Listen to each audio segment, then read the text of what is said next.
Arman Vale had spent a lifetime learning how to disappear behind power, how a tailored suit and a respected surname could make people reveal themselves without ever realizing they were being watched. And yet nothing prepared him for how completely invisible he would feel the morning he dressed as a garbage-collecting woman, tugging a faded floral dress over his thin frame, pinning a grey wig low on his brow, smearing a touch of grime along his cheekbones, and staring into the mirror at a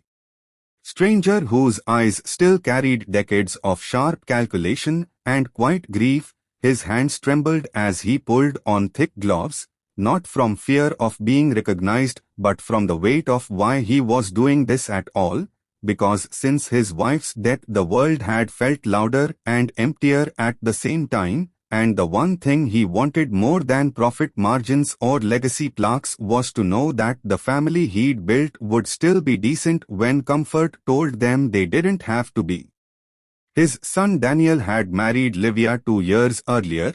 a woman who seemed sculpted from elegance itself, always dressed perfectly, always saying the right things in public, praised endlessly for her charity work and social grace. Yet Arman had noticed how her kindness often stopped where inconvenience began, how her smile faded fastest around those who couldn't offer something in return. And while Daniel brushed these observations aside as stress or misunderstandings, Arman's instincts, honed by decades of negotiating with liars who smiled just as sweetly, refused to settle. That morning, pushing a dented metal cart through the pristine, gated neighborhood where Daniel and Livia lived, Arman felt the irony press against his ribs as hard as the smell of spoiled food pressed against his nose, because he had paid for the roads, the security, the manicured lawns, and now he rolled across them as something unwanted, something tolerated only because it was necessary. He moved slowly on purpose, stopping near the driveway, sorting bags with exaggerated care, letting his back curve and his breath rasp, listening to the house wake up behind him. When the front door finally opened, the sound echoed like a verdict, and Livia stepped out, immaculate as ever, phone pressed to her ear, her voice bright and practiced as she spoke about an upcoming fundraiser. Then she stopped short when she noticed him, her expression tightening not with surprise but with irritation, as if a fly had wandered too close. She ended the call quickly, her eyes scanning the mess, and told him curtly not to leave trash near the roses because they'd just been planted, her tone sharp but controlled, the kind reserved for service workers who were expected to comply without question. Arman bowed his head slightly, murmuring an apology, and when he deliberately dropped a bag that split open, spilling scraps across the stone, he watched her recoil instinctively, stepping back as though filth could leap toward her. She sighed, reached into her purse, and tossed a crumpled bill toward the cart without looking at him, telling him to clean it up quickly because she was already late, and something in Arman's chest tightened, not because of the money, but because of the assumption behind it, the belief that payment absolved her of any further responsibility.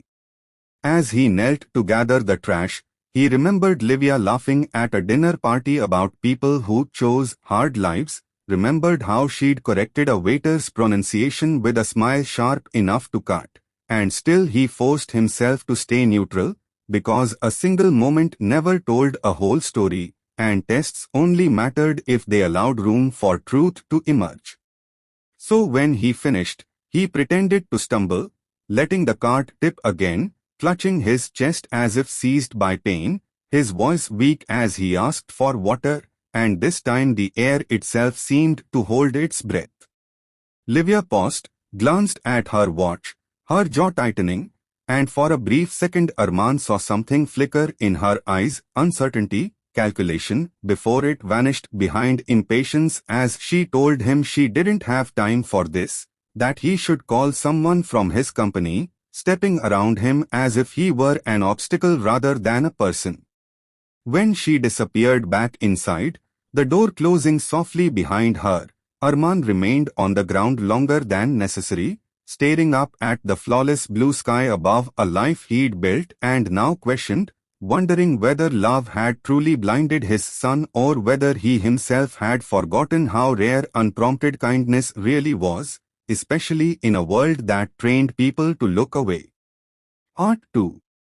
That evening, the dining room glowed with warm light and polished silver, the same space where countless deals had been celebrated and anniversaries toasted, yet an unfamiliar tension settled over the table as Arman sat quietly at its head, his posture straighter now, his presence commanding without effort, while Livia spoke animatedly about an upcoming charity auction, her voice flowing easily until she noticed the grey wig folded neatly beside his plate, the stained gloves placed carefully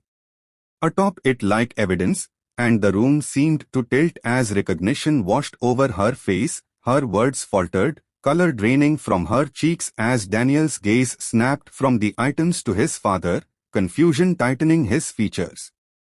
Arman didn't raise his voice or accuse her outright, because power had taught him that the sharpest truths were delivered calmly, and he began to speak, describing the day not as an attack but as a story, telling them about the garbage-collecting woman's sore hands, the weight of the cart, the way people looked through her as if she were part of the street itself, and as he spoke Daniel's jaw clenched, realization dawning with each detail. Livia tried to explain herself quickly. She'd been stressed, distracted, late. She hadn't realized he was truly unwell, but Arman lifted a gentle hand, not to silence her but to slow the moment, and said that kindness didn't announce itself, that it appeared precisely when there was nothing to gain, when no audience applauded, when inconvenience made it tempting to turn away. The silence stretched, heavy and revealing, until Livia's shoulders sagged and something real finally broke through the polished surface she wore like armor, tears spilling as she admitted she'd grown up scrambling, terrified of being invisible again, believing that distance and control were safety, that if she kept life tidy and efficient nothing could hurt her. Arman listened, because a test without understanding was cruelty, yet when she finished he spoke again, his voice steady as he told her that fear might explain behavior but it never excused it, that wealth was a tool meant to lighten burdens, not a shield to hide behind, and that his family would not measure worth by appearance or convenience. He didn't threaten or shame her, only set a boundary, making it clear that change would not be proven by tears at a table but by actions taken when no one important was watching. In the weeks that followed, there were no public apologies, no dramatic gestures staged for approval, but small shifts rippled outward, unnoticed by most. Sanitation workers found cold water waiting without being asked, house staff noticed thanks offered without condescension, and one morning Arman watched from his car as Livia knelt beside a garbage collector, laughing freely as she listened to a story about a daughter starting school, her posture open, her smile unguarded. It wasn't redemption, not yet, but it was movement, and as Arman drove away he felt something loosen in his chest, because the test had done what he'd hoped it would, not expose perfection, but reveal the quiet, ongoing work required to remain human in a world that constantly rewarded forgetting how.